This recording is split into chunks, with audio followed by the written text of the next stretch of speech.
who is that person?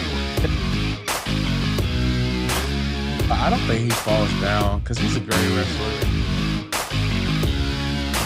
What if there's the right decision, Oh, welcome everybody to the Rest of Real podcast. Y'all know we do it each and every Monday night, the WWE Monday Night Raw official post show. Guys, spook with me tonight. Don't forget to hit that like button, hit that subscribe button, catch us wherever you get your audio podcast, iHeart, Spotify, Apple Podcasts. We definitely appreciate the support. The Wrestle for Real. Look it up. We there. Share it with a friend. Tell somebody to tell somebody, man. Show kicked off tonight, man. Back at its usual time, man. Chicago.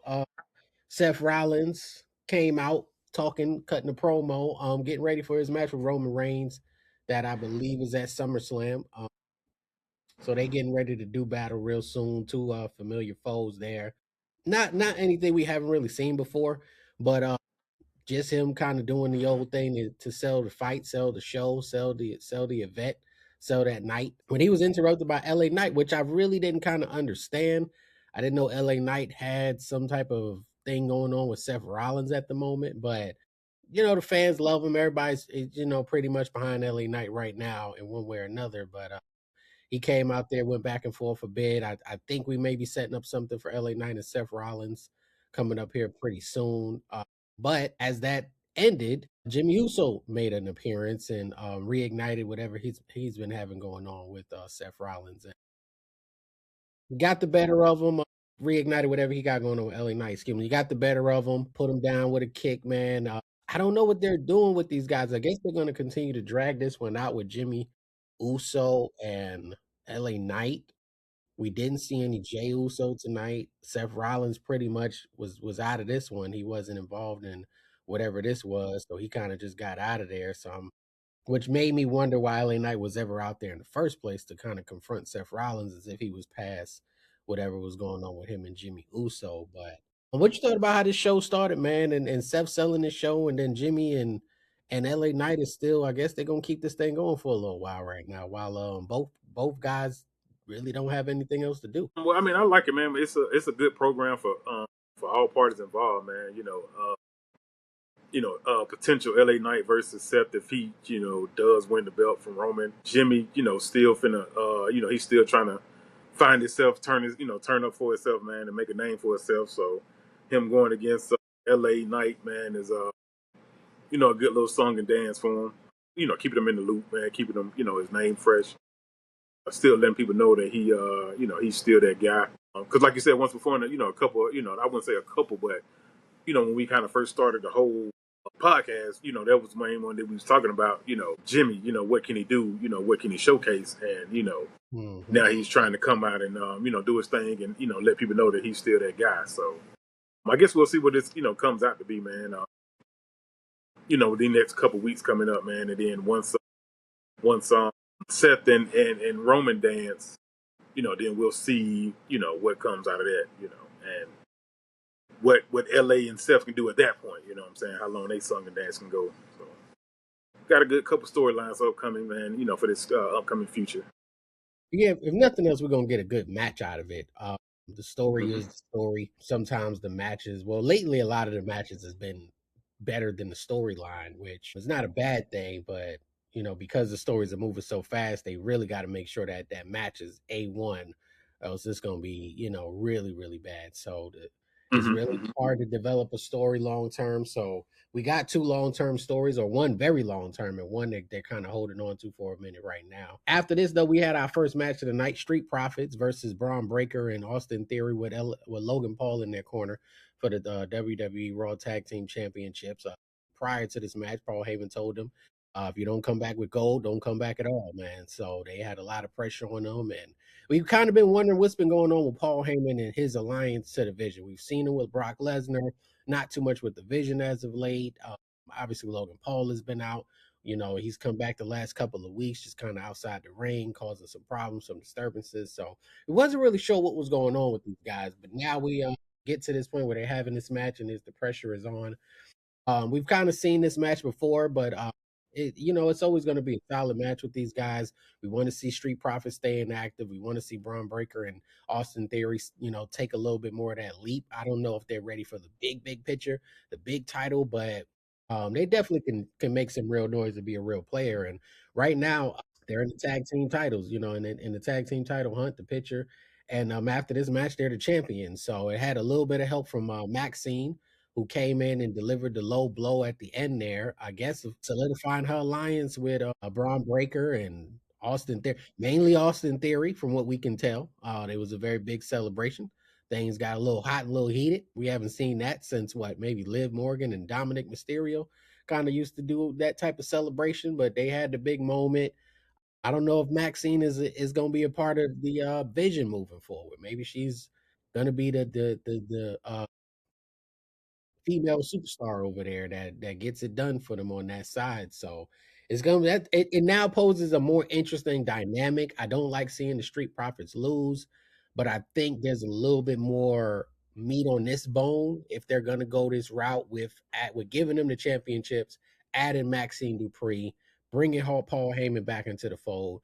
I'm a little bit curious as to, okay, where can we go from now? What can we do from here on out as far as how this goes, man? Well, what you thought about this? The Street Profits, Braun Breaker, Austin Theory picking up the win, and Maxine Dupree letting everybody know where she stands.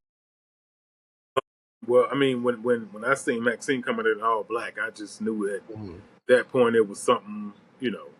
It wasn't something good. You know what I'm saying? So, she's solidified her mark now with the new group, man. Well, not with the new group, but just with the new team. You know what I'm saying? I mean, I guess the her teammates Tozawa and Otis wasn't getting her that spotlight, man. And, Austin Theory, that new guy now. You know what I'm saying? The all black. He the bad guy. He the heel. You know what I'm saying? So, sometimes you got to do that, man, to get to that next level, man. You got to figure out a way to keep your name in the bright lights, and sometimes every group back in the day, man, they did have that one woman, man, that came out with them, and they was sometimes a female wrestler, and then sometimes they were just just the one out there to cause a little distraction, man, to get that victory. So we'll see how her new role is, and where it goes from there. So Yeah, man. It's not often we have a mixed faction with girls and guys. Judgment Day has kind of been the most prominent example of that. So we're gonna also see, what does this do for Maxine? Is she gonna be elevated now that she's aligned herself with Paul Heyman, the Vision? He's back in the main event picture. These are those kind of guys that's normally in those spots. So she has a chance to elevate her stock. We have a chance to see what Logan Paul and Austin Theory is gonna do. I mean, Braun Breaker and Austin Theory is gonna do, and then when Logan Paul gets back in the fold, what that's gonna look like. What do you think this means for the Street Profits, man? Any good, bad? They're gonna kind of stay the same. Where do you think they're going after this, man? They just got gold after kind of being on TV for a while. They were just hitting their stride. So, what do you think this can mean for them? I mean, your theory that you were saying of them, the departing as tag team may come about, within these next couple weeks or so. I guess we'll have to kind of see next week. Like you said, I mean, it probably gonna be Montez kicking it off, man, talking about what happened, and and Dawkins feeling like it was his fault and all this kind of stuff, and that's gonna be that bam, one of them is just gonna pop off in the ring. I don't know if it's gonna be next week or if they're gonna wait to after SummerSlam. But yeah, like you said, it may just be that time, man, for them to kind of part ways for a minute, man, and just kind of start the single run, man, and then kind of, maybe next year, make that run together again. Figure out a way to bring the tag team back. Something crazy happened, and they both pop back up together. So I mean, it's all kind of factions that can happen, man, and keep this storyline going. Yeah, so we're gonna see what happens with the Street Profits, man. Hopefully they don't drop or disappear on us, man, upon losing the titles, and the WWE finds a way to make it more interesting with these guys in the fold. So Ruka defended in the next match her Intercontinental Championship against Raquel Rodriguez. Two ladies they're high on. I can see by the way they're using Raquel as often as she's having matches, single matches. She constantly being seen that they're definitely big and high on her. Or they want to see something from her. I feel like they feel the same way with Soul Ruker putting the championship on her before they even did Raquel. as far as a single championship. So they definitely feeling good about Sol Ruka. But this was an okay match. I'm just still a little behind on Raquel. I don't know what they really see in her that's making them push her a lot more than they're pushing a Roxanne in my opinion. So I don't know, but Sol Ruka has a lot of skills. She has a lot of ability. This one, as we suspected, broke down a little bit with Liv Morgan getting involved, and that brought out Io Sky, and she got involved, and ultimately it just led to helping Sol Ruka retain her Intercontinental Championship. Is more reasons why I don't know why Raquel's getting these opportunities. She's not really winning anything, whether it's the Queen of the Ring tournament stuff, whether it's a championship, a singles title. She's not really winning, but she's constantly getting those opportunities that I think might be better suited for a Roxanne. And she's probably like a manager or a bodyguard or something along those lines to, kind of help her get over and win. That's a role I see her better in, but she's not really doing any justice with the opportunities that are given to her. And there's not much to like about her. She doesn't have any charismatic characteristics or anything like that that draws you in. She's not like speaking Spanish and English. She's just kind of there. She's just kind of existing. She's not really doing too much. So I don't know what they're going to continue to do with Sol Ruka, but this chapter might need to go ahead on and close if it involves Raquel Rodriguez and moving on. But what you thought about this? Did the right woman retain the championship for you? And what you thought about this whole match? Yeah, I mean, so Rooker, man, she doing her thing right about now, man. She holding it down. I'm like you, man. What are they doing with Roxanne? She hasn't been in any. She was in a little tag team, about a couple 2 or 3 weeks ago or something of that nature. But they kind of just been, having her just come out and help out. It's I think it's time for her for them to put the spotlight behind her, man, and run with her. Like I said, with Quell, she just been losing, man. So at some point, man, I wouldn't say put her on the back burner, but hey, man, let's get Roxanne back in the fold, man. Because when Roxanne was first, called up, man, she was popping. She was, she was wrestling every week, man. She was, she was with somebody, and she still haven't got a title run yet. Like she haven't won anything yet. So, I guess try to get back to her song and dance, man, and see what she can do. Yeah, we I guess we don't know what SummerSlam looks like. Maybe this is something to just hold us over until SummerSlam. It's like eating a bowl of cereal before dinner. It's like it's Mm-hmm. you get something to not fill you up, not get you too full, but we're gonna just something to hold you over till the real thing comes. That kind of is what it feels like. I just can't tell where they're going at SummerSlam with Io and Mm-hmm. Liv, and if it's gonna be any kind of breakup between Liv and Roxanne or any of them at that point. Definitely don't know what's going on with Sol Ruka as far as her getting to whatever her next opponent may be, but she's got to have somebody big going into SummerSlam. She definitely want to showcase her talents there, and especially with 2 nights, she definitely got to be on that card for the biggest party of the summer, as they say. But we have Paul Heyman come out there, man, and do what he normally does, whether it's on behalf of Roman Reigns, whether it's on behalf of Brock Lesnar. He just talks for them when they are not there, when they're not around for whatever that reason may be. So we'd always like to see Roman Reigns and Brock Lesnar come out to every show that they are involved in some kind of storyline with.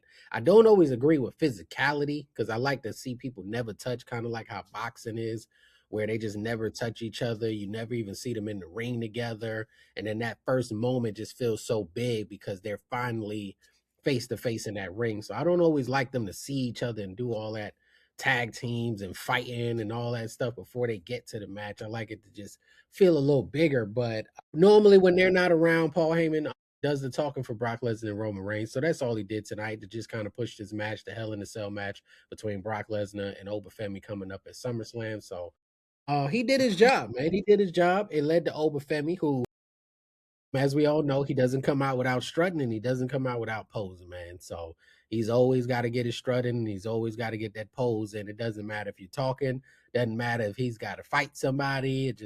He's always got to do the whole bit, man.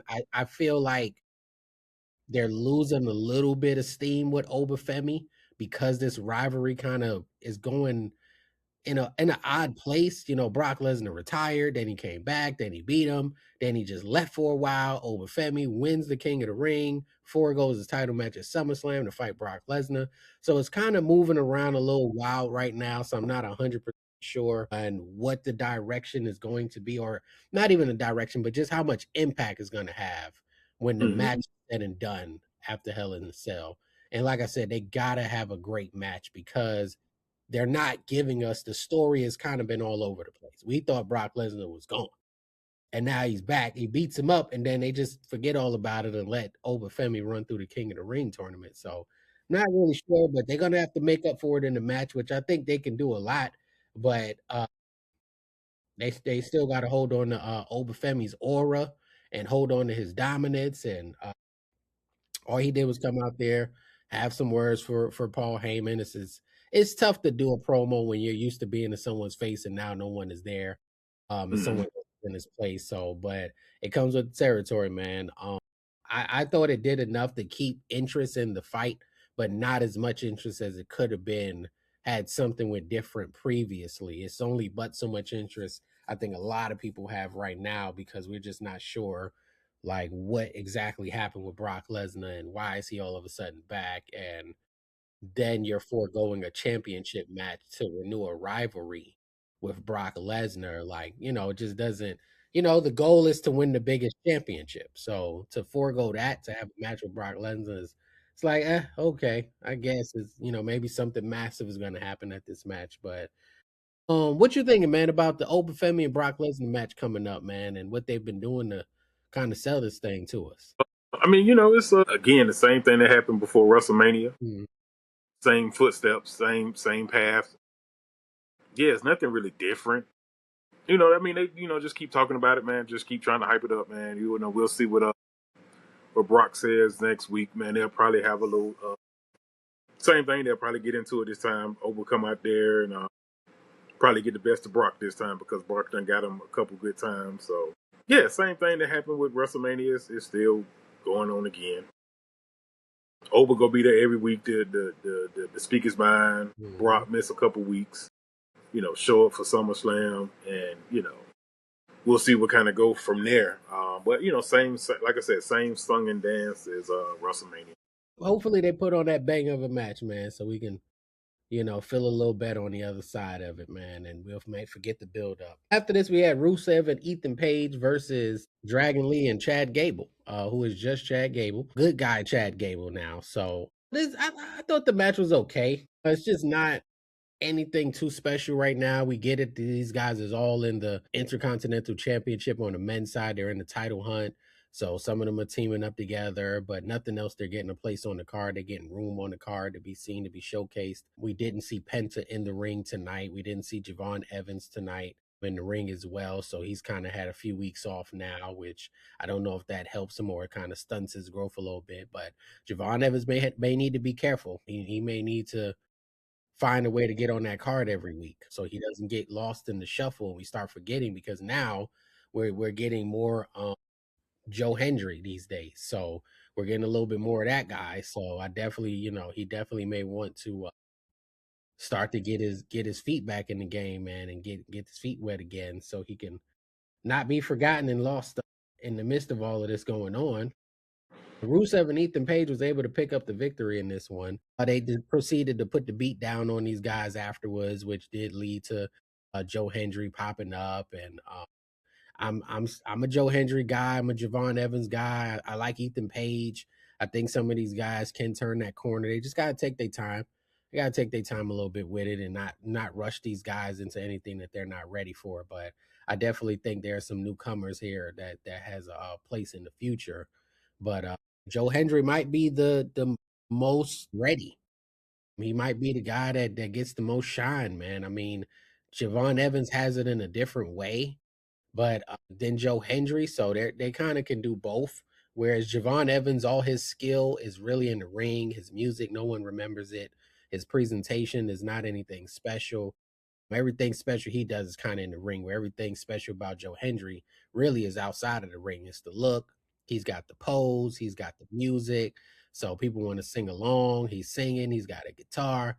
So his strength seems to be more so outside of the ring, even though he can go in the ring versus Javon Evans. But at least these guys again, man, these spots are so limited as of late. They just got these 4 match cards sometimes, and everybody's not being seen every week. So it's just really tough that, if you can get on, get on, however you can do it, man. And but what you thought about this tag team match tonight, man, with Rusev and Ethan Page pulling off the victory and Chad Gable taking the L, man. He's losing a little steam here. I mean, nothing spectacular, nothing special. I mean, like you said, it was a good match.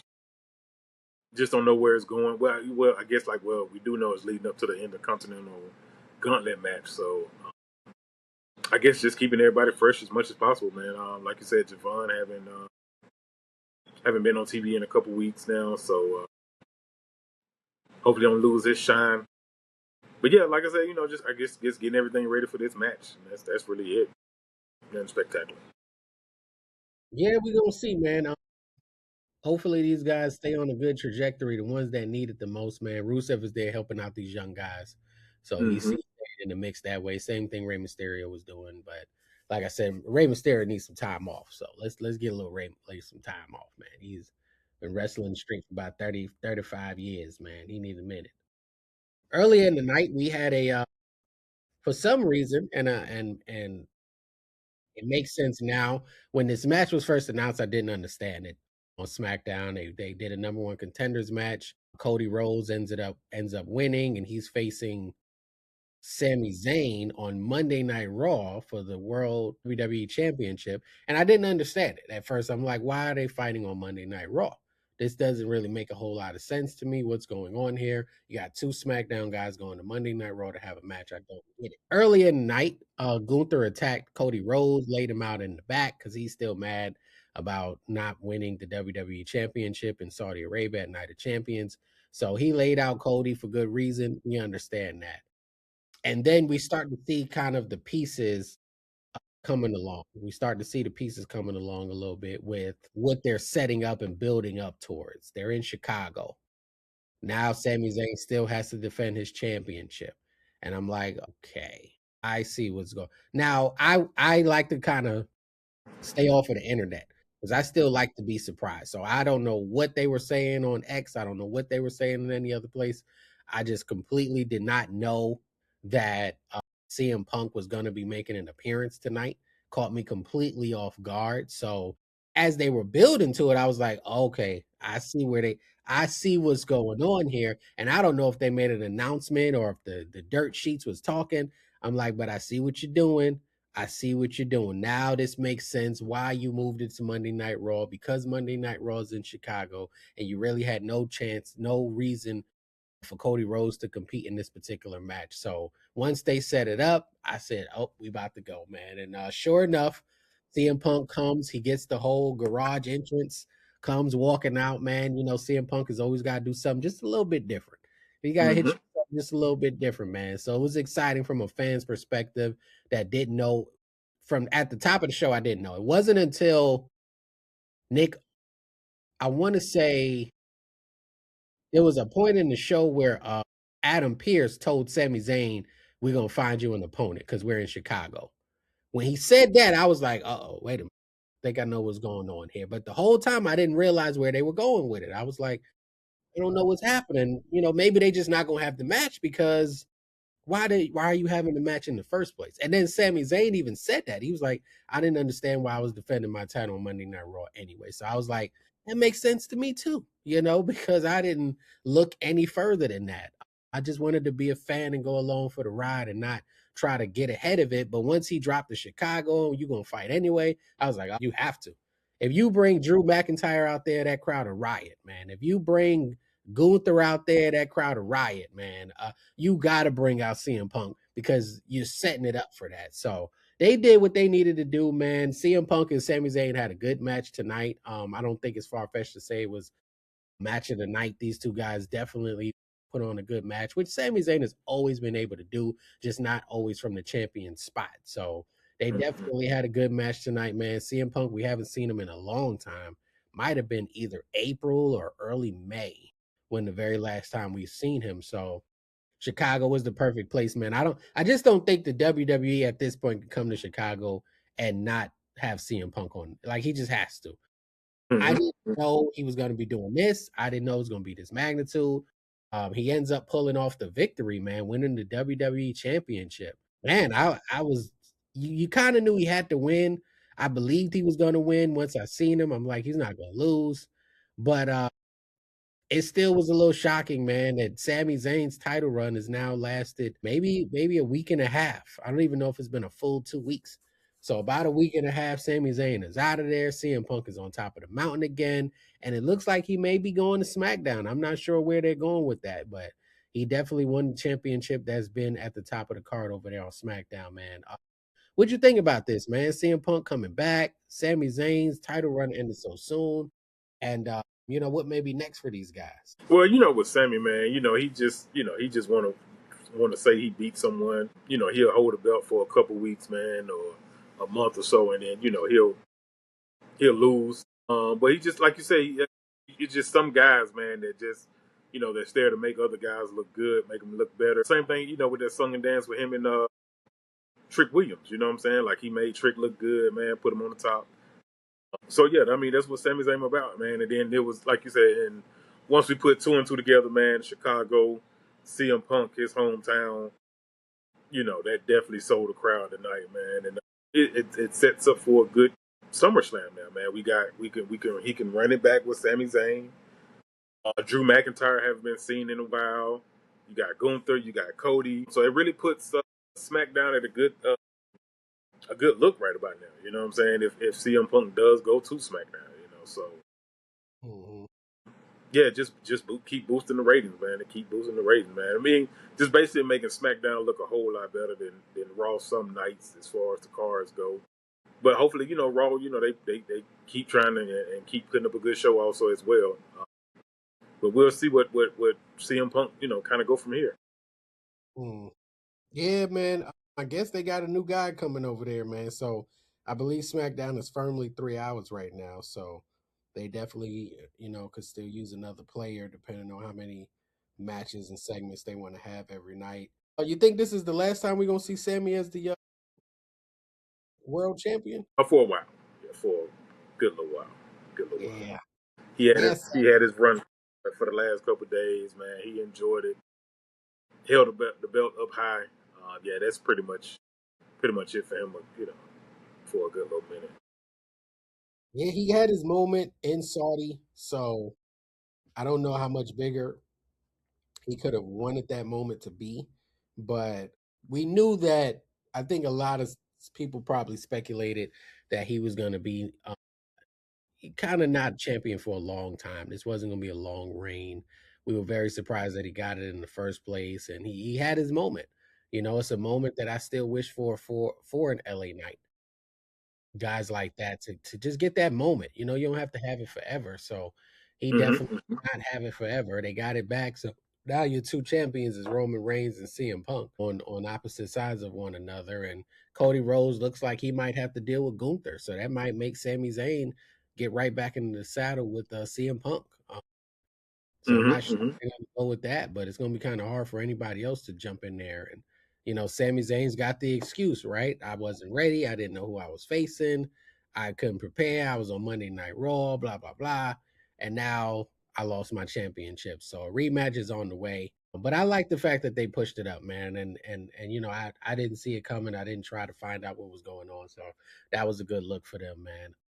We're gonna see what goes down from there, man. Did you have a MVP tonight, man? Anybody stood out for you tonight? For me, man, it was Maxine, man. Her whole new look, man. All black hair.